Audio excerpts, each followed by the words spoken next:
அப்பா கிரிஜாவோட வீட்டுக்கு வந்ததுமே ஜக்குவுக்கு இப்ப பரவாயில்லையான்னு கேட்க, எல்லாமே தப்பா நடந்துகிட்டு இருக்கு. படுத்தா தூக்கம் வரமாட்டுது. எனக்கு என்ன பண்றதுனே தெரியல. நீயாவது என்ன முழுசா புரிஞ்சுகிட்டேன்னு நினைச்சேன்னு வருத்தப்பட, அவங்களும் அப்பா கிட்ட மன்னிப்பு கேட்டு, நீங்க எதுக்கும் கவலைப்படாதீங்க, எல்லாம் சரியாயிரும்னு சொல்றாங்க. அப்ப மது எப்படி இருக்கான்னு கேட்க, அவ இன்னும் கோவமா தான் இருக்கான்னு சொன்னதும் அப்பா ரொம்ப வருத்தப்படுறாரு. நீங்க ஒன்றும் வருத்தப்படாதீங்க, அவளை நான் பாத்துக்கிறேன். நீங்க ஃபர்ஸ்ட் ஜக்குவை பாருங்கன்னு சொல்றாங்க. இங்க மீரா போய் இன்ஜெக்ஷன் வாங்கிட்டு வர கேப்ல மது அங்க வந்து ஜக்குவை பார்த்து, உனக்கு ஆக்சிடென்ட் ஆச்சுன்னு தெரிஞ்சதுமே எனக்கு எப்படி இருந்ததுன்னு தெரியுமா? உடனே உன்னை பார்க்கணும்னு தோணுச்சு, அதான் வந்தேன். ஆனா இப்ப உன்னை பார்த்ததுமே நீ என்ன சீட் பண்ணதுதான் ஞாபகம் வருது.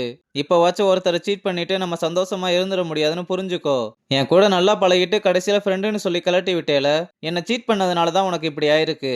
உனக்கு இதெல்லாம் பத்தாது, இன்னும் அனுபவிப்பேன்னு சாப விடும்போது மீரா வந்து யாரு நீ இங்க வந்து என்ன பேசிக்கிட்டு இருக்கேன்னு கேட்டா, அவ அதுக்கெல்லாம் பதிலே சொல்லாம இனிமேலாவது எந்த பொண்ணையும் சீட் பண்ணாம இருன்னு சொல்லிட்டு போறா. என்னடா அவ வாட்டுக்கு பேசிட்டு போறா, இரு நான் வர்றேன்னு. மதுவும் நிக்க சொல்லி உனக்கு என்ன கத்துறதுதான் வேலையா? அன்னைக்கு இப்படிதான் கத்திக்கிட்டு இருந்தா இன்னைக்கு வந்து கத்திட்டு போற. என்னதான் பிரச்சனை உனக்குன்னு கேட்டா, நீ யார் ஃபர்ஸ்ட், உனக்கு எதுக்கு நான் இதெல்லாம் சொல்லணும்? நான் அவனோட சிஸ்டர், இப்ப சொல்லு. என் கூட நல்லா பழகிட்டு ஃப்ரெண்டுன்னு சொல்லிட்டு கலட்டி விட்டான். அவனுக்காக என் வீட்ல எல்லாம் சண்டை போட்டேன். ஆனா எல்லாத்தையுமே ஸ்பாயில் பண்ணிட்டான்னு அழுதுகிட்டே கிளம்புறா. இதனால மீராவும் வந்து இத பத்தி கேட்டுக்கிட்டு இருக்கும்போது ஜெய்சும் அருணி அங்க வந்து என்னாச்சுன்னு கேட்க, ஒரு பொண்ணோட நல்லா பழகிட்டு கடைசியில ஃப்ரெண்டுன்னு சொல்லி ஏமாத்திட்டான்னு சொன்னதும், இவ என்னடா சொல்லிக்கிட்டு இருக்கா, அந்த பொண்ணை ஏமாத்தினியான்னு கேட்டா, அதெல்லாம் ஒண்ணும் இல்லக்கா, செட் ஆகல. செட் ஆகலைன்னா விட்டுட்டு போயிருவியாடா? என்ன பிரச்சனைன்னு பேசி சார்ட் அவுட் பண்ணாம இப்படி பண்ணியிருக்க? இல்லக்கா, அந்த பொண்ணு செட் ஆகாது, இத பத்தி யாரும் பேசாதீங்க. அப்ப நீ ஏமாத்தினது உண்மைதான். உனக்கும் மத்த ஆம்பளைங்களுக்கும் என்னடா வித்தியாசம்? அப்படியே அப்பா மாதிரி வந்திருக்கேடான்னு சொன்னதும், நீங்க என்ன சொன்னாலும் அந்த பொண்ணு கூட என்னால சேர முடியாது. ஏன்னா அவ கிரிஜாவோட பொண்ணுன்னு சொல்ல எல்லாருமே இதை கேட்டு ஷாக் ஆகுறாங்க. அவ கூட பழகுனதுக்கு அப்புறம் தான் அப்பாவோட விஷயமே தெரியும். அதுக்கப்புறம் என்னால எப்படி பேச முடியும்? அதனாலதான் அவளை அவாய்ட் பண்ணேன். சரிடா, அந்த பொண்ணுக்கு இதெல்லாம் தெரியுமா? இல்ல, தெரியாது. அவளுக்கு இது தெரியவும் வேணாம். அவளை பொறுத்தவரை நான் கெட்டவனாவே இருந்துட்டு போறேன்னு சொன்னதும் 3 பேருமே ரொம்ப வருத்தப்படுறாங்க. அப்ப ஜக்கும் நான் ஒன்னும் அப்பா மாதிரி கிடையாதுன்னு சொல்ல, டேய் சாரிடா, நான் தெரியாம பேசிட்டேன்னு மன்னிப்பு கேட்கிறா. இங்க மதியம் அப்பாவை பார்க்க வந்து ஆடிட்டர் சொன்ன மாதிரி நல விசாரிக்கிற மாதிரி வந்து மிரட்டி பார்க்க, உங்ககிட்ட நான் பேசிக்கிட்டு இருக்கிறது அந்த ஆடிட்டருக்கு பயந்துகிட்டு இல்ல, உங்க மேல இருக்க மரியாதையில தான் பேசிக்கிட்டு இருக்கேன். அந்த மரியாதை அப்படியே இருக்கணும்னு நினைக்கிறேன். இனி அந்த ஆடிட்டரை பத்தி பேசணும்னா இந்த கடைக்கு வராதீங்கன்னு சொல்லி அனுப்புறாரு. இங்க மீனு வந்து ஜக்குவுக்கு ஆக்சிடென்ட் ஆனதை ஏன்டா என்கிட்ட சொல்லலன்னு கேட்டா, அதான் ஸ்டேட்டஸ் வச்சல்ல, எல்லார்கிட்டயுமே இதை போய் சொல்லிக்கிட்டு இருக்க முடியுமா? எல்லார்கிட்டயும் வேணாம், என்கிட்ட சொல்லியிருக்கலாம்ல. ஏம்மா தாயே, உனக்கு கால் பண்ணி உன் ஆளுங்க கிட்ட அடி வாங்க முடியாது. டேய், அதெல்லாம் நான் பேசிட்டேன், உன் மேல யாரும் கை வைக்க மாட்டாங்க. வா நம்ம 2 பேரும் போய் ஜக்குவை பார்த்துட்டு வரலாம்னு சொன்னா, அதெல்லாம் முடியாது, இப்பதான் மது போய் பார்த்துட்டு வந்து பெரிய பிரச்சனையா இருக்கு.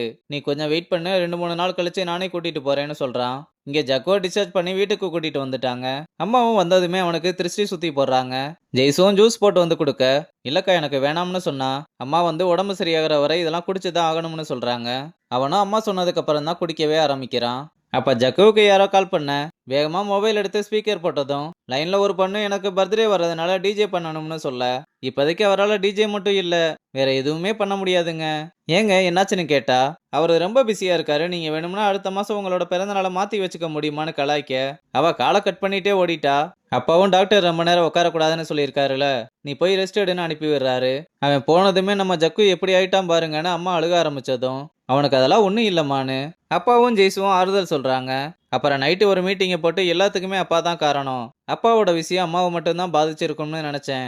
ஆனா ஜக்குவையும் பாதிச்சிருக்குன்னு சொல்ல, அவனை மட்டும் இல்ல என்னையும் தான் பாதிச்சிருக்குன்னு அப்பாவோட விஷயம் சித்தோட அப்பாவுக்கு தெரிஞ்சு அவர் அந்த குடும்பத்து பொண்ணெல்லாம் வேணாம்னு அவர் என்னைய ரிஜெக்ட் பண்ணிக்கிட்டு இருக்காருன்னு எல்லா விஷயத்தையுமே சொல்ல, இதை இப்படியே விட்டா சரி வராது, நம்ம இதை எப்படியாவது நிறுத்தியே ஆகணும்னு சொல்றா.